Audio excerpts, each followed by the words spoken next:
We are diving into a really singular collection of sources today, the truth statements of Hanshi Deena Naidu. Yeah, and this is so much more than just philosophy. It feels more like a blueprint for spiritual engineering, all rooted in this incredible discipline. Exactly. Because when you hear Hanshi, your mind immediately goes to martial arts, right? And he's the founder of Goshin Kan karate. Hmm.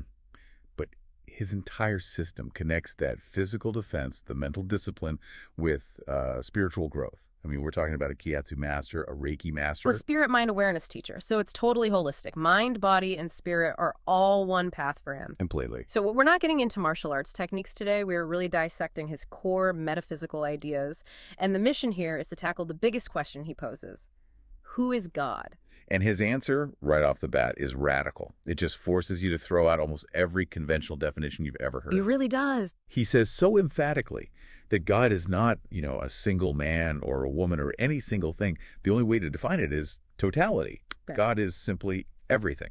Okay, but everything can be a bit abstract. It feels so huge. How does he keep that from just becoming this, meaningless idea? Well, he clarifies it. He says everything is both boundless and localized at the same time. So this everything, which is God, can show up as anything, anywhere, anytime, But it's still the whole thing. while remaining the totality of everything. Exactly. The idea is that existence itself is the divine expression. There's nothing outside of it. So if we take that cosmic definition, that totality, he then gives us the components, the actual ingredients of that totality. He does. He gives us 4 key elements, the pillars of what God is: Which are?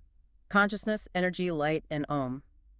You can think of them as the fundamental forces of all existence. Consciousness is the awareness, energy is the potential, the movement. And light is the manifestation. Yeah. The clarity. But Om, that feels different. That seems to be the one that connects the massive universal scale right down to the personal, doesn't it? It's the crucial bridge. It absolutely is. Naidu says Om is the sound, the vibration that is actively vibrating in you right now. It's the proof of what he calls the I am presence. So if God is this boundless ocean, Then Om is the constant wave inside you, signaling you're part of that ocean. It's a proof that the totality isn't just out there. It's physically active inside your own being.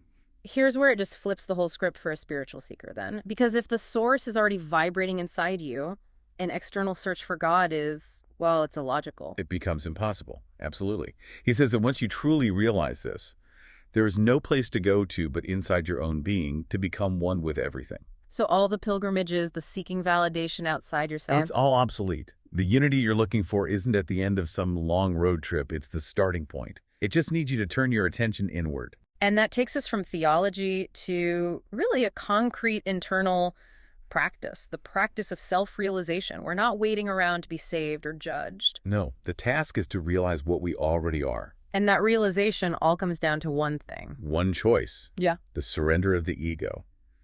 He says achieving self-realization is when you give up your ego and let go to become I am. So you're moving from that small, constructed identity, your history, your fears, to the universal identity, the I am presence. I think that's a perfect way to put it. But, it's easy to say, let go of the ego. In practice, the ego is what gets you out of bed. It helps you navigate your day. Is he talking about a total annihilation of the self? It's like a really critical distinction to make. No, he isn't advocating for, incompetence or self-annihilation. He defines the ego very specifically as the mechanism of detachment. The voice that separates. The voice that tells you you're separate. That creates scarcity, limitation, that feeling of being cut off from love. The functional self handles the logistics of your day. The spiritual ego insists that it's all alone. Okay. So the surrender is to the interconnectedness, not to incompetence. Exactly. And that tension, that separation between the small self and the universal self, that seems to be the daily work. He has that fascinating, almost cryptic line about the cosmic cycle. Oh, yes. When dust is dawn and dawn is dust, I am, that I am remain your task. What a line. It's such a profound way to talk about permanence versus impermanence. Whether a cycle is beginning or ending, whether things are in chaos or creation, your central task doesn't change. It's always to align with that I am presence. Always. It's a moment-to-moment commitment. Which means you can't really take a spiritual vacation. The work is constant, which brings us to the core conflict in his philosophy, the great divider, ego versus love. Because for Naidu, God and love are, Well, they're synonyms. Right. He says it so clearly. God is love, that love is you. So that's the baseline of reality, unity, affection. And anything that isn't that is, by definition, an illusion created by the ego. So what happens when you cling to that separating self? The consequence is immediate detachment. He warns, as long as you remain the ego, you are separate from love and remain detached from God. So the ego isn't denying God, it's just creating the feeling of being separate from it. It's like a fog that blocks the sun. The sun is still there. The ego just creates this personal, localized weather system of isolation. And he's clear that this separation is only perceived, it's not actually real. Never real. He says, God and love cannot be separated. It is impossible.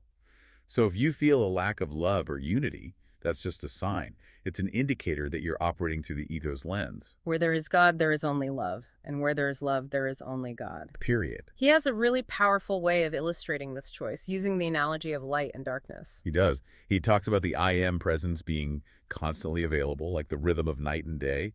He says, as night follows day and day follow night, I am follows you. So the only difference between realizing it or not is light and darkness. Exactly. Yeah. And the instruction isn't to go on some long, painful journey out of the darkness. It's an internal choice. You give up being dark and you become light, and there is no darkness, only light. It's like flipping a switch. It's an immediate pivot. You just realize the light was there the whole time. That's a radical amount of responsibility, though. It puts the entire burden for unity on the individual's choice to step out of the ego's shadow. Which brings us to this ultimate statement of interconnectedness he makes. And this one, you really have to slow down and listen to it. It's almost a spiritual equation. Yeah. He says, God is I am possible in you to be me, as in me you are, as you are in me I am. I mean, that just dissolves all the boundaries. It dissolves everything. Yeah. Self, other, it's all gone. What's possible in you is the same as what's possible in me, because our very consciousnesses are interdependent inside this greater I am. Hierarchy is impossible. And he sums it all up with one final simple quote. God is you and you are God, and so is everything in you and out around you. That really does synthesize the entire body of work. The external everything and the internal you are the same thing. They are. But that leads to the big question, right? If this profound unity is the truth, why are we all so bad at grasping it? What's the obstacle? And according to him, it's not some grand cosmic evil. It's simply human, outdated notions of God. And this, for me, is the most challenging and practical part of his whole teaching. He gets specific. He says these notions are man-made emotions that fosters on incorrect and falsehood that began with ignorance and childlike distortions. Wow. Childlike distortions. That's a heavy phrase. What would that look like today? Well, think about the dualistic ideas we're taught as kids. Heaven and hell as two different locations, a God who picks favorites, who punishes some and rewards others. The idea that you have to earn goodness, that it isn't just your natural state. Exactly. All that striving is the ego in action. It generates fear and falsehood, which he says just began with ignorance. They're man-made emotions because they reflect our human fears, not cosmic reality. So what does this all mean then? I mean, for the person actually trying to walk this path. It's a call to action. It's a call to discard that learned ignorance, those outdated ideas, and just embrace the divine unity that's already there. The only journey left is the internal one. The journey is just dropping what's false. Yeah. You don't have to go find the divine. You just have to stop hiding it from yourself.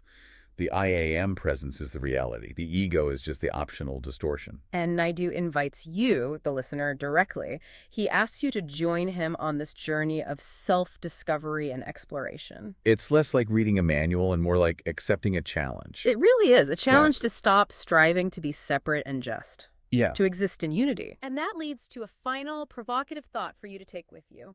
If this path is about moving past childlike distortions and man-made emotions, just take a quiet moment and think about your own beliefs. What is one belief you hold, personal or societal? That might be that very childlike distortion, that one last separating emotion standing between you and the realization that God is love.